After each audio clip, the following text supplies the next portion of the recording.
He didn't jump off of this. This is that moment right there is just terrible, and he's about to go full scorpion mode. This bike is about to show him who's boss. All right, buddy, you can't land with your wheel sideways. Yeah, we used to be friends, not anymore. What are we doing? Have you heard of skis? Oh no. Oh, yeah, you're gonna need to pump this one a little harder. Oh. Welcome to the Full Sin Show.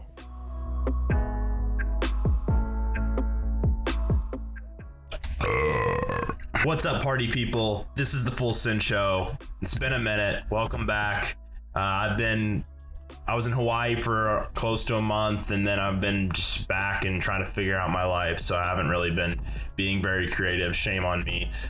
But welcome back to the show. Hope everyone is doing super well today. Today, we're going to talk about some awesome things. First, I've got a segment called Hippie Science. We're going to talk about why walking barefoot is amazing for your health. And I know you're like, oh God, you're just a tree hugger, and you're completely right. But there's actually science to back this up. Apart from just personal experience. So we'll talk about a little bit about that, and I'll review some videos of some psycho people on YouTube. With that, let's talk hippie science. Start out this segment, I've got to go on a rant about Western civilization, and I think that the 21st century is a hilarious place to live. Here's a comment from Loser Anna. She has about 3,000 subscribers on YouTube. I'm sure she's an amazing person, but this made me kind of lose my mind a little bit. Hello, losers, heart. This time I decided to walk barefoot for a full day. Yes, I spent one day without shoes. It was one of the crazy experiences of my life, but I'm happy that it's finally over.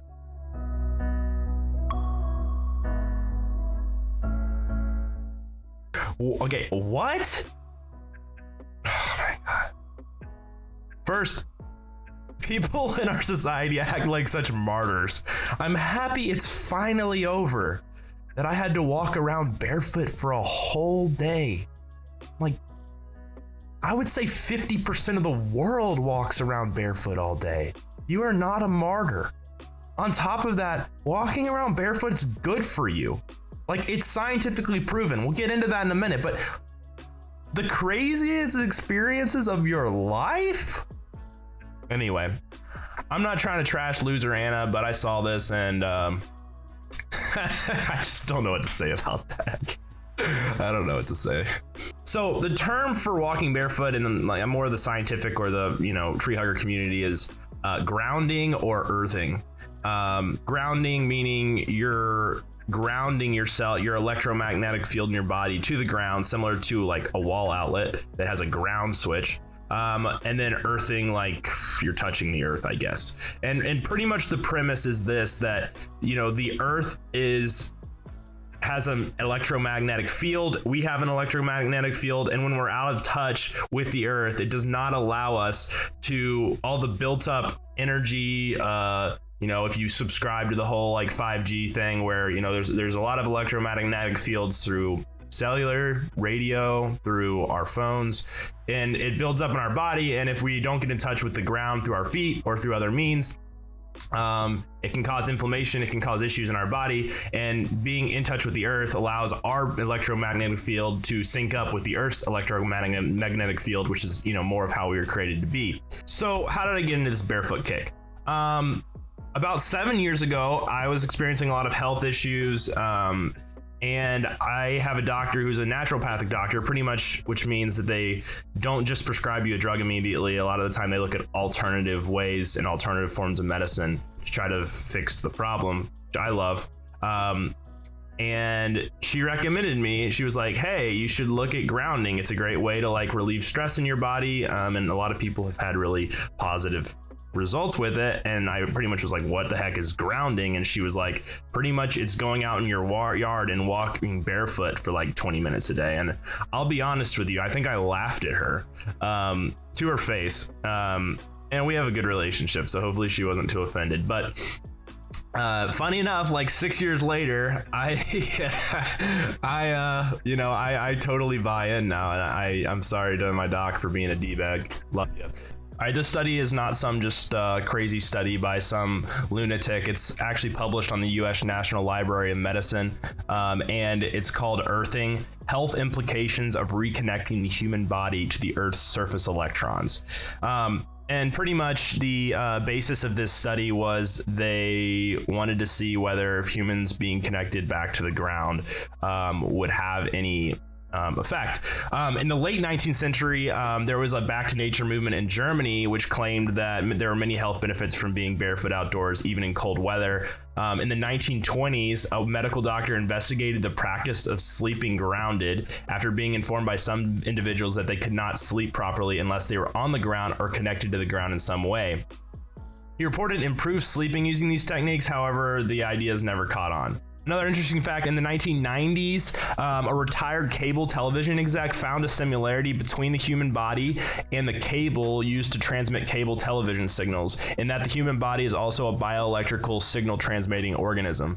And he said when cables are, quote, grounded to the earth, interference is virtually eliminated from the signal. And pretty much he was saying that seeing as cables and humans are in some way similar, that humans also need to be grounded to the earth. So they did some studies to see how grounding, particularly when people are sleeping connected somehow to the ground, how it would affect them. So here you can see on the screen in table 1, there's 2 columns. There's test subjects and control subjects. I know practically nothing about science, but I do know that test subjects are people that are actually undergoing the test, and control subjects are given a placebo typically to make sure that the test subjects are not just placeboing out. You can see in table 1 here, in this test, the test subjects were sleeping with a pad that was simulating grounding for 6 months. And the control subjects were given some sort of placebo. And you can see that in the improved column that people who were sleeping grounded to the earth reported in almost every category, at least 75% of them improved in these categories: time to fall asleep, quality of sleep, wake feeling rested, muscle stiffness and pain, chronic back or joint pain, and general well-being. While the control subjects who were given the placebo, practically showed no improvement.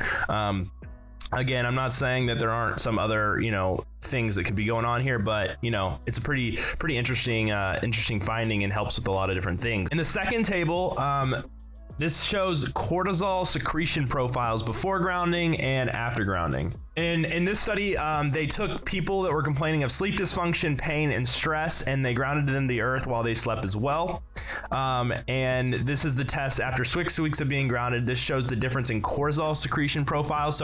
So cortisol is your stress hormone. This is your fight or flight hormone, and it's what helps pretty much give you energy. A lot of people who struggle with like adrenal fatigue or struggle with fatigue in general often have cortisol issues. Cortisol is supposed to be lowest around midnight. They're on the left, and it should be highest around 8 a.m. You can see though on the left, before grounding, there was people that had a lot more cortisol being released at 8 a.m. than they should have, and also had cortisol around midnight that was too high.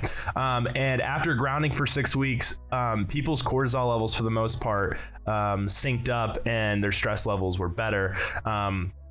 And 11 of the 12 participants reported falling asleep more quickly, and all 12 reported waking up fewer times at night. I've had great experiences. When I was in Hawaii for 3 weeks, I was barefoot practically the whole trip.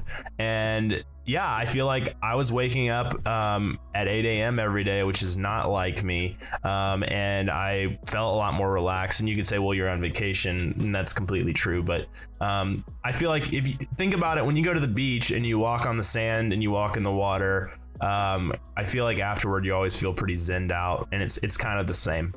So I was looking for some footage of people walking barefoot, so I always just go to YouTube and I rip it off of there as always. And surprisingly, you find some really, really good content on YouTube of people walking barefoot. So I can almost hear you now saying, oh, I have weak feet, I can't walk barefoot. Okay, this guy walked a half mile on Legos. First off, I don't know what kind of convention is this. He just beat his old record. Oh my gosh. Well, yeah, just spoiler alert, he actually walks like a half mile this time. So I don't want to hear it. Honestly, yeah, when I got to Hawaii, my feet were pretty weak, got some blisters. But if you walk outside for like 2 days, your feet toughen up. It's the human process. All right, in this one, we've got a special on a guy who's apparently a Canadian national hero for not wearing shoes for 13 years. That was a really nice GoPro shot of one of his feet. The Winnipeg News are really outdoing themselves. They're going to win like Piece of the Year here. This guy looks like Jesus wearing khaki pants, walking down the street. Man, Canada is truly a wild place. Here's Simon Jardine, who hasn't worn shoes in 13 years. Oh, man, what a martyr. Look at those things. They're beautiful. And we got this nice shot I found. I love how her feet aren't even in focus, and we got a nice shot of her scarf and her stomach. Look at this girl. Did they tell her, hey, walk like the Terminator? Oh, my gosh. Who is this, Mark Zuckerberg's wife? She looks like a straight-up robot. Oh, my. If I saw her on the street, I would run.